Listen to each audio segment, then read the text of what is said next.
10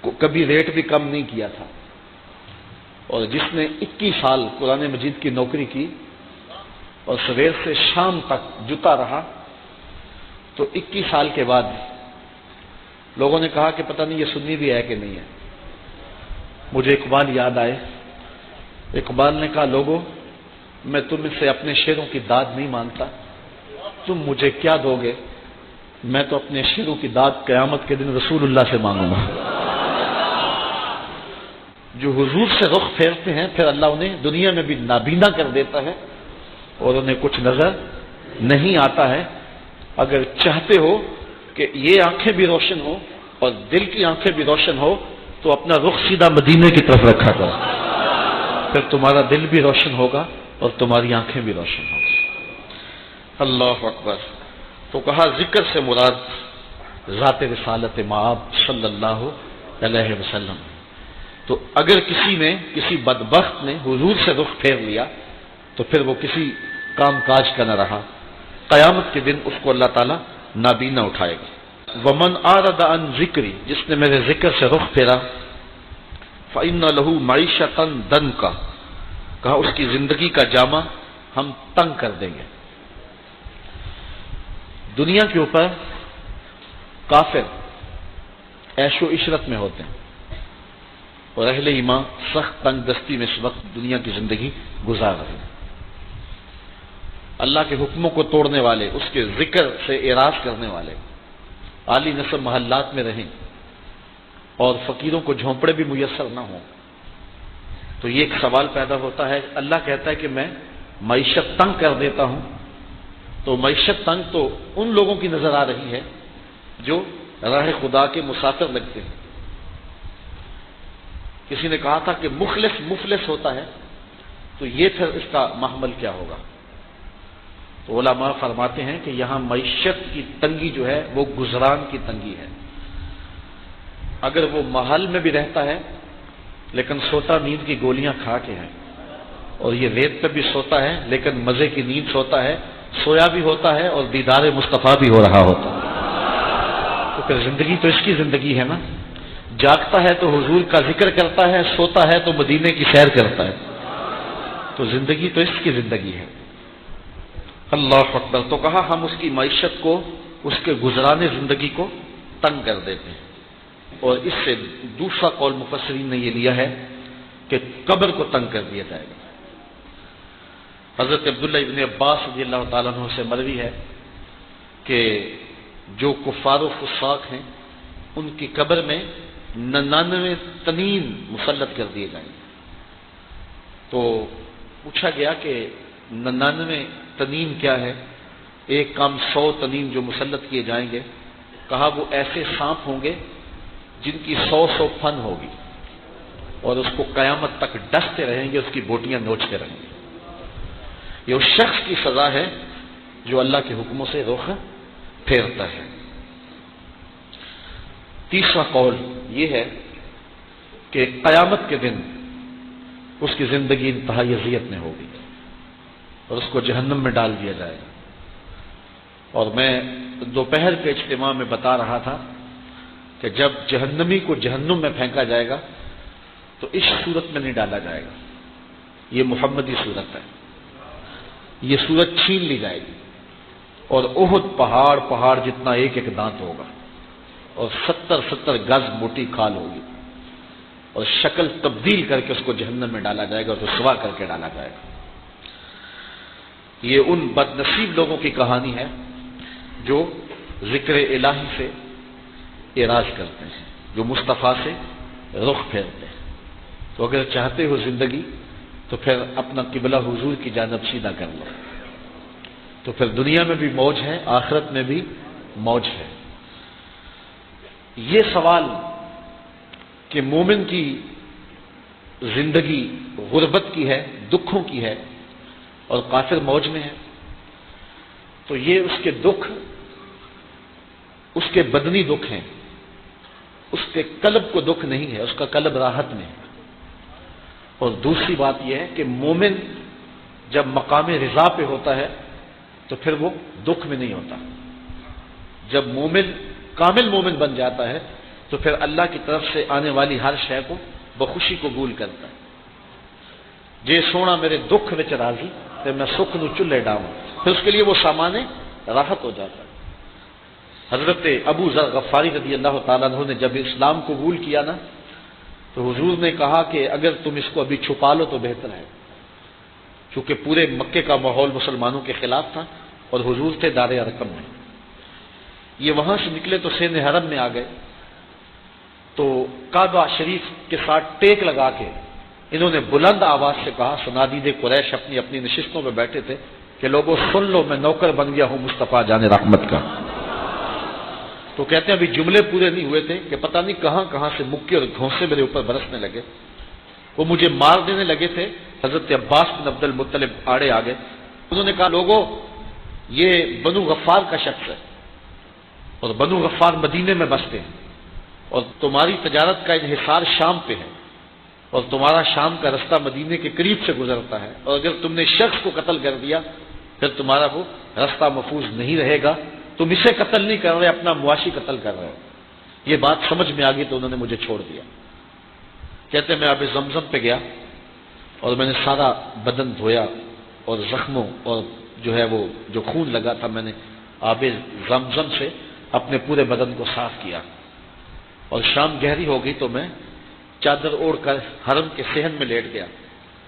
حضرت ابو ذر کہتے ہیں لیکن مجھے نیند نہیں آتی تھی. لگتا تو یہی ہے اس لیے نیند نہیں آتی تھی کہ زخم بڑے گہرے لگ گئے تھے، لیکن حضرت ابو ذر کہتے ہیں نہیں، اس لیے نہیں کہ زخم گہرے تھے، نیند اس لیے نہیں آتی تھی میرا جی چاہتا تھا جلدی سویر چڑھے اور دوبارہ کھڑا ہو کے رسول اللہ کی رسالت کی گواہی دوں اور وہ پھر مجھے مارے. جو لطف مار کھانے میں آیا تھا میرا دل ترستا تھا کہ وہ لمحے دوبارہ آئے. وہ مزہ دیا ہے تڑپ نے، میری آرزو ہے یا رب میرے دونوں پہلوؤں میں دل بے قرار ہوتا. اور حضرت باہو تو 2 قدم آگے بڑھ گئے. لوں لوں دے مڈ لکھ لکھ چشمہ تے ایک کھولا تے ایک کجا ہو. اللہ اکبر. تو کہا یہ میری آرزو تھی. تو مار کھانے میں بھی لذت آتی ہے اور سکون ملتا ہے. تو اہل ایمان جب مقام رضا پہ پہنچ جاتے ہیں تو ان کے لیے وہ زندگی تلخ زندگی نہیں ہوتی بلکہ وہ ان کی زندگی راحت کی زندگی ہوتی ہے کہ یہ سب کچھ محبوب کی جانب سے ہے. بلکہ ایک حضور کا فرمان سن لیجئے، اور اگر زندگی کی تلخیاں بھی ہیں تو اس ایک حدیث سے مٹائی جا سکتی. آج بجلی نہیں ہے، لوڈ شیڈنگ ہے، آج گیس نہیں ہے، معاشی بحران ہے، گھر گھر مصیبت کھڑی ہے، آج ہر بندہ پریشان ہے. لیکن ایک حدیث سن لیں، یہ ٹینشن فری حدیث ہے.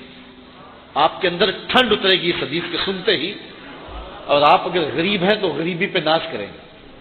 میرے رسول نے ارشاد فرمایا، سید علی المرتضیٰ فرماتے ہیں جو اللہ کے دیے گئے تھوڑے رزق پہ راضی ہو گیا اللہ قیامت کے دن اس کے تھوڑے عملوں پہ راضی ہو جائے گا. کہ میرے بندے تو بندہ ہو کے تجھے 3 وقت کا کھانا چاہیے تھا، تجھے بچوں کے لیے دوا چاہیے تھی، سردی گرمی کا لباس چاہیے تھا، تجھے گھر کی دہلیز پہ بوڑھی ہونے والی بیٹی کا جہیز چاہیے تھا، لیکن اس کے باوجود تو میرے پہ راضی ہو گیا کہ میرے اللہ نے مجھے اتنا دیا میں اس پہ واہ خوش ہوں. تو کہا اگر تو اللہ کے دیے پہ راضی ہو گیا، تجھے تو ضرورت تھی پھر بھی راضی ہو گیا، مجھے تو تیرے عملوں کی لوڑ بھی نہیں ہے نا. تو کہا جو اللہ کے دیے گئے تھوڑے رزق پہ راضی ہو گیا اللہ قیامت کے دن اس کے تھوڑے عملوں پہ راضی ہو جائے گا. اللہ اکبر. تو کہا ہم اس کی معیشت کو تنگ کر دیتے ہیں. یہ وہ بد نصیب ہے، وہ بدبخت ہے جو اللہ کی آیتوں کا انکار کرتا ہے. وَنَحْشُرُهُ يَوْمَ الْقِيَامَةِ أَعْمَى. اور قیامت کے دن اس کو نابینا اٹھایا جائے گا، اس کی آنکھوں میں روشنی نہیں ہوگی. اللہ اکبر. یہاں بھی مفسرین نے بات کی ہے کہ نامہ اعمال تو وہ کھولیں گے اور اس میں اپنے اعمال بد پڑیں گے، تو پھر نابینا کیسے ہوں گے؟ تو اس کا ایک جواب یہ دیا انہوں نے کہ عمل حجت ہوں گے. یعنی آج چمک چمک کے باتیں کرتے ہیں اپنے کفر پہ اور اپنے عصیان پہ اور اپنے گناہوں پہ دلیلیں گھڑتے ہیں. ایک آپ بے نمازی سے پوچھ لیں تو وہ بھی کوئی دلیل دے دے گا. آپ ایک شرابی سے پوچھیں تو وہ بھی کوئی بات کرے گا آگے سے، آپ کو چپ کرا دے گا. اور کچھ نہیں ہوگا تو داڑھی کا تانا دے دے گا، امامے کا تانا دے دے گا. لیکن یہ دلیلیں اس دنیا پہ چلتی ہیں بڑے شعلہ نوا خطیب ہوتے ہیں، لیکن جب جج کے سامنے جاتے ہیں تو پبلتیاں بند ہو جاتی ہیں. تو اللہ تعالیٰ جل شانہ کے حضور جب پیش ہوں گے تو اس وقت دلیلیں مٹ جائیں گی. عامل حجہ ایک معنی یہ کیا گیا، لیکن یہ معنی بھی کیا جا سکتا ہے کہ انہیں چند لمحوں کے لیے بینائی دی جائے گی جس سے اپنا نامہ اعمال پڑھ سکیں گے، اور وہ ان کی توقیر کے لیے نہیں، ان کو رسوا کرنے کے لیے ہوگا، تاکہ وہ اپنے نامہ اعمال کی بدیاں پڑھیں اور دیکھیں کہ وہ کیا کیا کرتوتیں کرتے رہے اور کیا کیا جو ہے وہ گل کھلاتے رہے، اور اس سے مزید شرمسار ہوں، اور پھر آنکھوں کی بینائی اچک لی جائے گی. اللہ اکبر. تو کہا یہ وہ بد نصیب لوگ ہیں جنہوں نے دنیا کے اوپر اللہ کے ذکر سے رخ پھیرا، اللہ کی یاد سے منہ موڑا. اللہ تعالیٰ ارشاد فرمائے قال رب لما حشرتنی اعمی. تو وہ بندہ کہے گا جس کی آنکھوں کی بینائی اچک لی جائے گی کہ مالک مجھے تو موٹی موٹی آنکھیں دی گئی تھی، میری آنکھوں پہ تو شاعروں نے غزلیں لکھی، میری آنکھوں پہ تو قصیدے کہے گئے، میری آنکھوں کو کبھی جھیل کہا گیا، میری آنکھوں کو کبھی نرگس کہا گیا، کبھی چشمے آہو سے میری آنکھ کا تذکرہ ہوتا تھا، لیکن آج یہ آنکھیں بے نور کیوں ہو گئی؟ تو آواز آئے گی اللہ اکبر. قال رب لما حشرتنی اعمی. کہے گا مالک مجھے اندھا کیوں کر دیا گیا؟ وقد كنت بصیرا. میں تو انکھیارا تھا، میں تو بینا تھا. آواز آئے گی قال كذلك اتتك آیاتنا. تیرے طرف ہماری نشانی آئی تھی، ہماری آیتیں آئی تھی. فنسیتها. کتنا متکبر تھا تو نے میری نشانیوں کو، میری آیتوں کو بھلا دیا. تو نے کبھی آنکھ بھر کے بھی نہیں دیکھا کہ قرآن کیا کہتا ہے.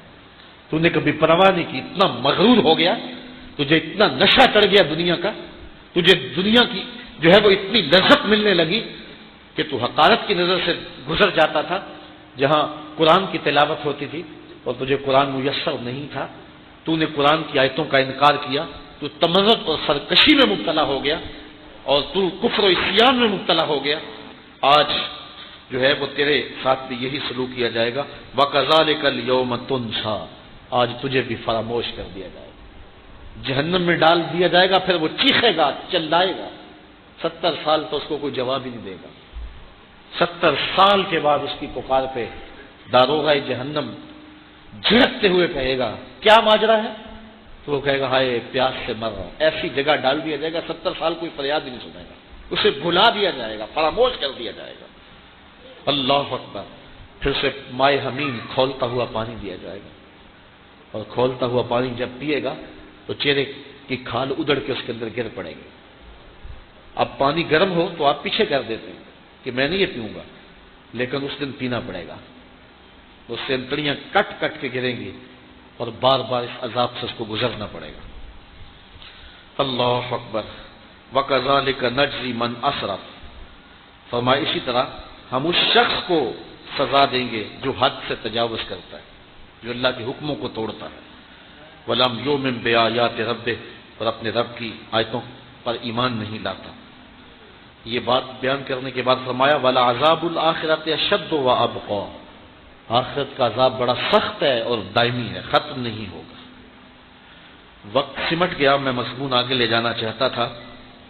اللہ تعالیٰ ارشاد فرماتے ہیں، درمیان میں آیات چھوڑ رہا ہوں، وَلَا تَمُدَّنَّ عَيْنَيْكَ إِلَىٰ مَا مَتَّعْنَا بِهِ أَزْوَاجًا مِّنْهُمْ زَهْرَةَ الْحَيَاةِ الدُّنْيَا.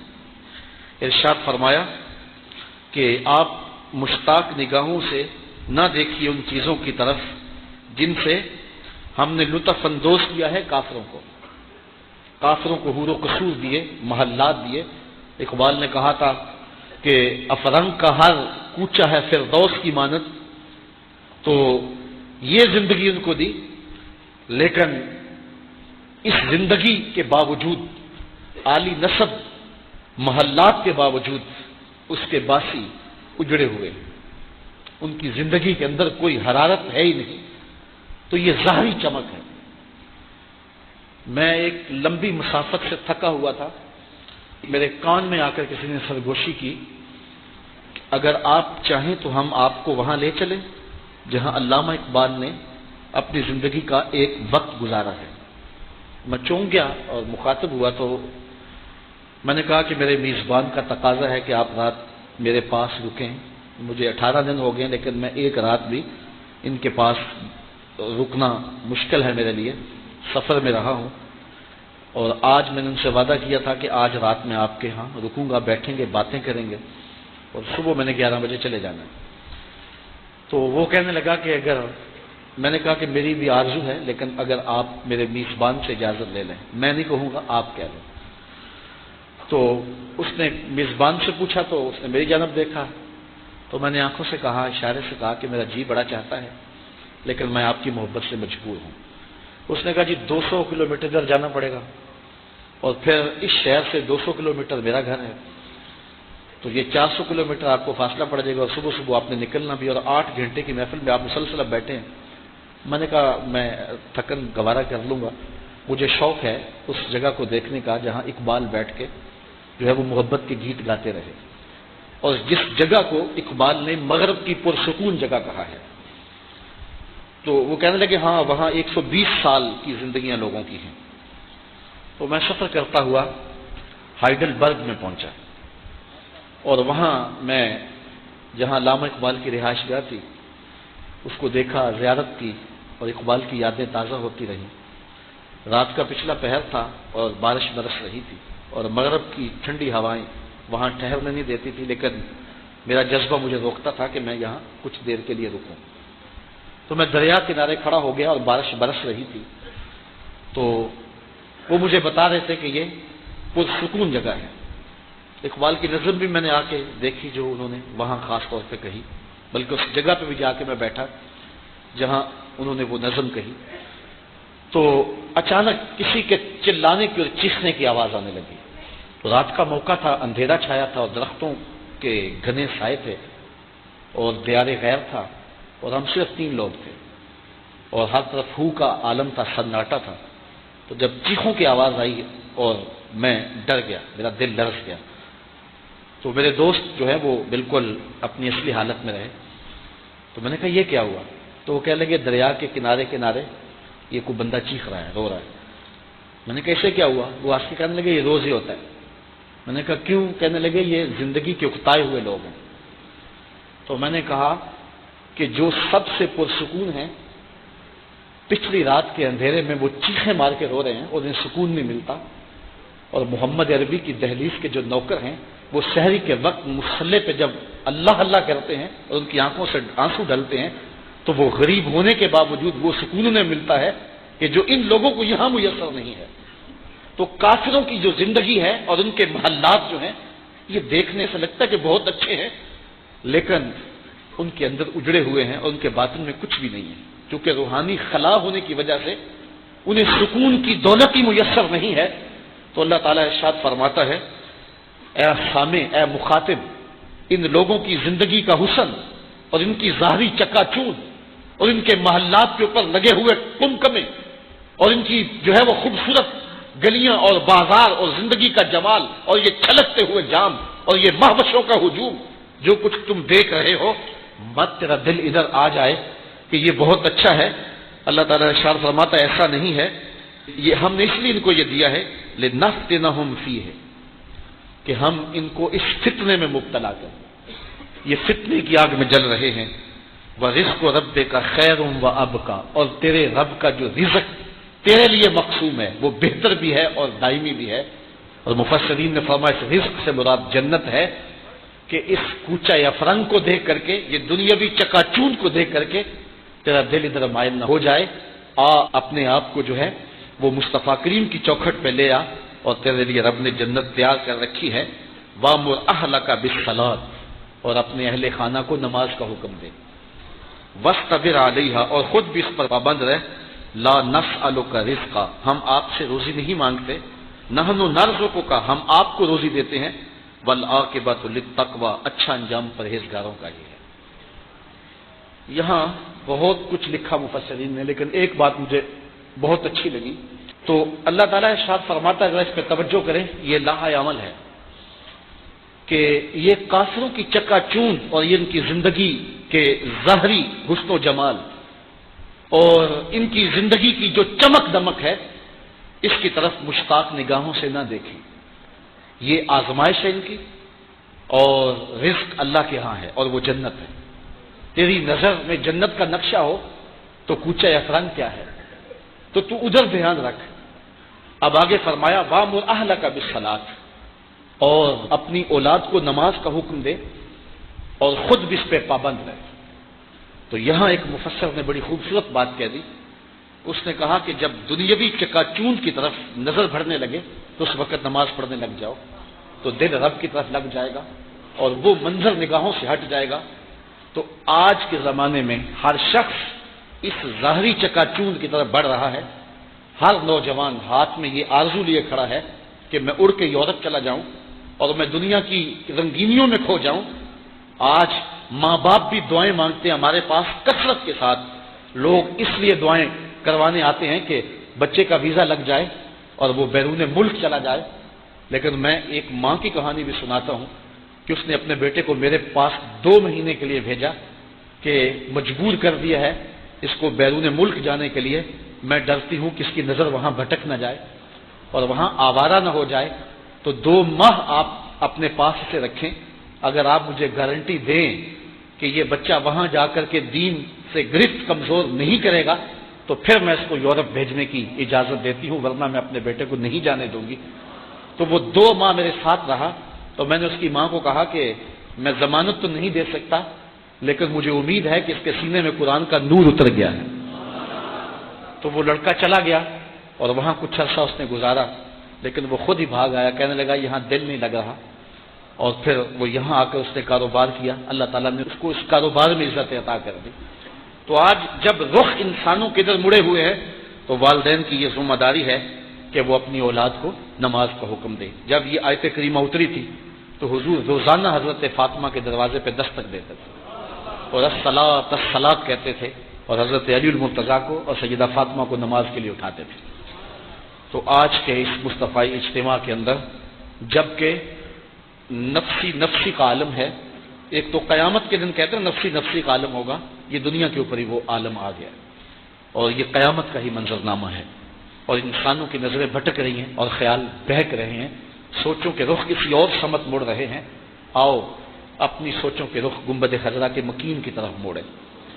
میں ایک بات کہا کرتا ہوں کہ سویر شام سفر میں ہوتا ہوں تو گاڑیوں کے پیچھے بڑے عجیب جملے لکھے ہوتے ہیں، کوئی شرما دیتے ہیں، کوئی جملے پریشان کر دیتے ہیں، کچھ دکھی کر دیتے ہیں، لیکن ایک جملہ ایسا ہے جو میں پڑھتا ہوں تو میں اپنے ساتھیوں کو کہتا ہوں کہ یہ دیکھو کیا لکھا ہے، لکھا ہوتا ہے صنم بے وفا۔ تو میں کہتا ہوں اب روتے پھرتے ہیں نا، یہ احتجاجی مظاہرہ ہے، یہ تحریری احتجاج کر رہے ہیں کہ میرے یار نے مجھ سے بے وفائی کر دی، کوئی راستے میں چھوڑ گیا، کوئی کسی موقع پہ چھوڑ گیا۔ میں نے کہا ان نے دوستی اس سے لگائی جس نے بے وفائی کر دی۔ آؤ میں تمہیں ایک در کا پتہ بتاؤں، جو ہاتھ پکڑتا ہے تو حشر میں نہیں چھوڑتا، پھر حشر میں بھی وہ ہاتھ نہیں چھوڑتا، تو اپنے دل کا رشتہ اس آقا سے جوڑ لو۔ آؤ اقبال کے سارے کلام کو نچوڑیں اور رس نکالیں اور دیکھیں کیا نکلتا ہے۔ کی محمد سے وفا تو نے تو ہم تیرے ہیں، یہ جہاں چیز ہے کیا لوح و قلم تیرے ہیں،